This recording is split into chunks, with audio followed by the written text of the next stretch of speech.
E vamos embora, hoje é amanhã do dia 20 de novembro de 2020, feriado aqui no Rio de Janeiro, mas enfim, né, é feriado, mas youtuber não trabalha, né, então ele continua sem trabalhar no dia 20 de novembro também. Enfim, notícias, porque dia 20 de novembro não é um feriado nacional. E aí, a CBF decidiu encerrar as inscrições para o Campeonato Brasileiro, inscrição de jogadores, nesta data. Ou seja, a partir de hoje não se pode inscrever mais nenhum jogador no Brasileirão para jogar o Brasileirão 2020. O Fluminense está de olho no mercado sul-americano para contratar um lateral direito e um volante. Mas obviamente que não é para esta temporada ainda. Vamos explicar tudo isso melhor nesse Giro de Notícias. Seja bem-vindo, você guerreiro de todo o Brasil, de todo mundo, aqui é o canal Rede Tricolor. Eu sou Gabriel Amaral, sou jornalista do Tricolor e estou aqui pedindo um like e em forma de mensagem de rodeio. Isso por quê? Porque eu tive essa ideia, nesse exato momento a ideia ficou até meio bosta, na verdade, eu achei. Então dá o like por pena aí, então, se não deu por qualidade. Se inscreve aqui no canal também e na descrição, você abre aí na descrição, clica num link que tá escrito assim, ó, OneFootball. Por quê? Porque o OneFootball transmite alemão e inglês.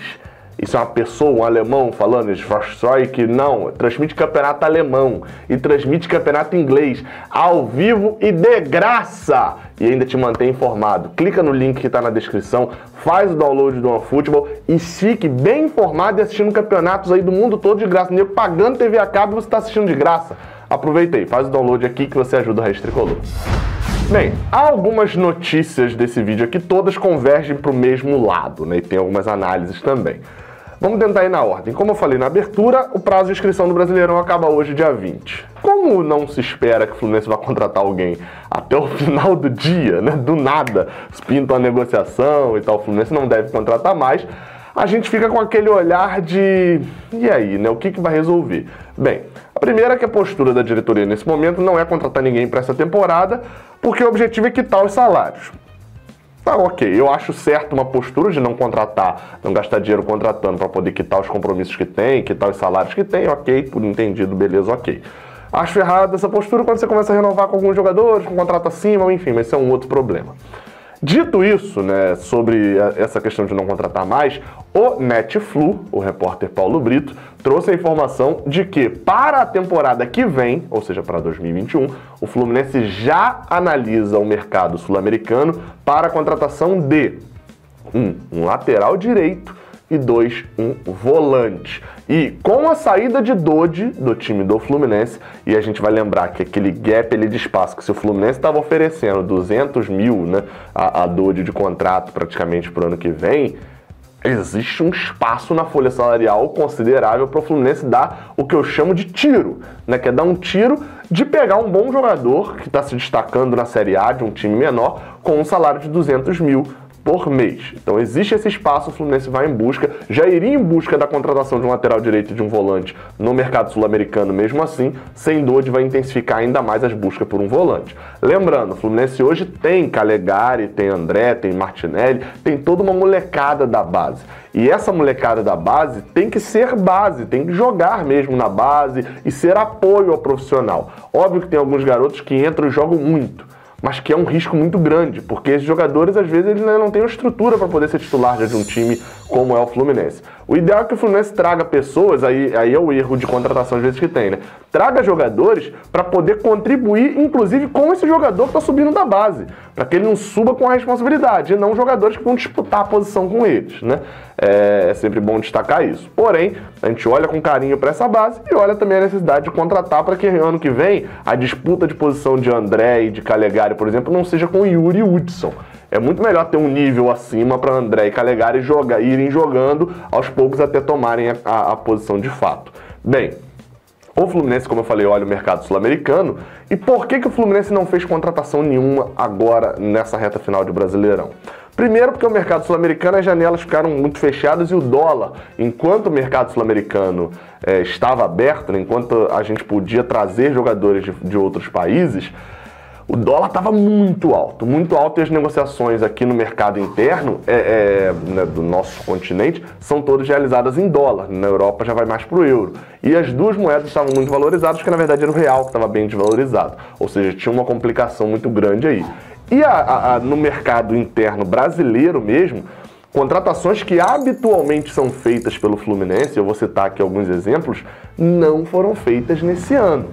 O que é essa contratação? É a contratação que você mira na Série B, num destaque ali da Série B, etc., ou num destaque de um time da Série A que está meio apagado, e você vai e contrata. Por que isso não aconteceu nesse ano? Enfim, primeiro motivo. O mercado da Série A ficou muito complicado com 5 substituições. Por quê? Nas 5 substituições, na 12ª, 11ª rodada do Brasileirão, praticamente todos os jogadores ali que podiam ter um mínimo destaque, podiam interessar o Fluminense, já tinham a quantidade de jogos mínima, né? Os famosos 7 jogos, quantidade mínima de jogos para não poder atuar por outro time no Brasileirão. Para quem não sabe, se você no Brasileirão atuar por um time por 7 jogos, você não pode jogar por outro. Bem, com isso, muito bom essas 5 substituições, ou seja, são por jogo pelo menos 4 jogadores a mais do que deveria ter, isso dificultou essa parte da contratação. Outra coisa, que aí é um tiro que o Fluminense normalmente tem dado, pelo menos nas últimas 2 temporadas, vou citar exemplos aqui, é o jogador da Série B. O mercado da Série B esse ano também está muito fechado, porque tem uma série de times que estão apostando tudo nessa subida, né, na subida de divisão. E essa questão das muitas substituições, todo jogador passa a ser importante. Por exemplo, no ano passado, o Fluminense pegou jogadores muito ruins da Série B. A gente pode citar como exemplo, que vieram lá de fora, né? Veio lá de fora Lucas Claro, mas veio da Série B, nesse momento que a gente está vivendo agora, início de segundo turno, final de primeiro turno, veio Ourinho, por exemplo, lateral esquerdo. Foi uma contratação horrorosa, enfim, isso ninguém discute, mas foi um tiro dado. Outro que veio, que é o exemplo do primeiro, foi Lucão, um jogador da Série A, que não tinha ainda o número de jogos, etc. Lucão do Break. Bem, esse veio lá de fora também, mas tinha referência do Goiás na Série A, enfim, uma série de complicadores. Em 2018, você pode pensar, pô, mas olha o Ourinho, o cara tá dando exemplo, olha o jogador que o Fluminense ia trazer. Não, mas em 2018 o Fluminense trouxe um jogador do Brasileirão da Série B e que rendeu muito. Vamos lembrar que trouxe durante a pausa da Copa América, 2018, não, da Copa do Mundo. Durante a pausa da Copa do Mundo, Everaldo. O Fluminense naquele ano trouxe Everaldo, vindo do São Bento na época, jogou e em 2018 foi muito importante junto com o Luciano naquele ataque, o Luciano que tinha vindo lá de fora. Isso não aconteceu nesse ano.